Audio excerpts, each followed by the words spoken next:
Hi guys, welcome to the channel.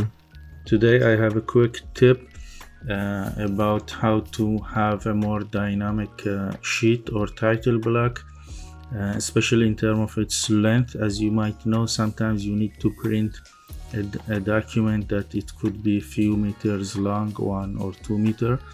So for example, here we have this default title block, and we can't access to its parameters. What we can do is go and edit the sheets family, and and if we go back to the Revit, we have this sheet edited.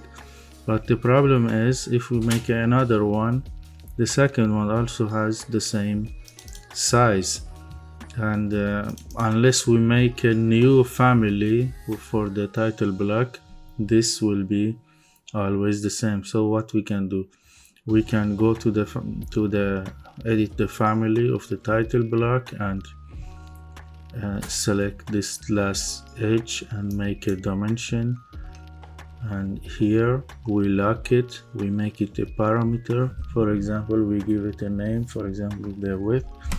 We have to make it an instance parameter. Okay, and we make sure it's locked. And also this one, for the margin, we have to make a like a dimension to be always relative to this one.